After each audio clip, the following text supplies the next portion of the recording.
Bravo, bravo, bravo, bravo. Zerre ciğer mütür halya. Bravo, bravo. Zerre ciğer mütür halya. Bravo.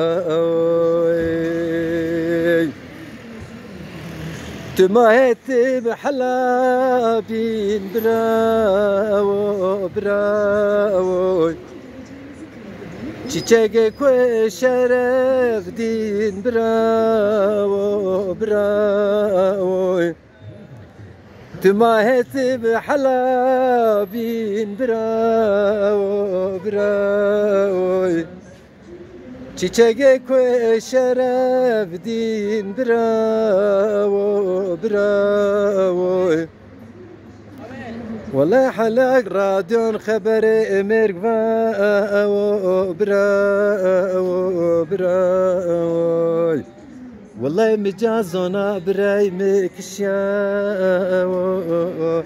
براو حلاق راديون خبر مرقبا براو براو والله مجاد زنا براي مكشيا براو براو زري جيجر متر حليا براو Ambazen, kıymetli halkımız, saygıdeğer halkımız, sevgili halklarımız. Bugün Karakoçan'da imza günümüzün ilk günü. Evet, akşama doğru saat 4'e 24 var. 24'e. Aynen. Karakoçan'da imza standımız son derece barış içerisinde, hoşgörü içerisinde.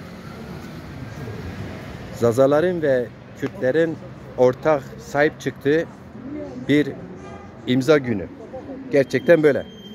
Şu an tam 2 torba imza toplamışız. Bakınız bu imzalarımız şu açıdan çok önemli. Dayı zorlama. İsteyen verir. İsteyen verir. Şimdi burada arkadaşlar vatandaşlar imza verirken bir saniye delikanlı. İmza verirken bakınız tarihi yazıyor, ad soyad yazıyor, TC kimliğini yazıyor, adresini, telefonunu, e-postasını. Evet. İkinci imzamızda da öyledir. Yani şunu demek istiyoruz. Bir siyasi partinin öncülük ettiği bir standa eğer vatandaşlarımız gelip adını, soyadını, TC kimlik numarasını, adresini, telefonunu, e-mail adresine kadar veriyorsa bu halk, bu halklar gerçek manada eşitlik, barış, demokrasi, özgürlükten yana irade beyan ettiğinin bir kanıtı. Hepinizi saygıyla selamlıyorum.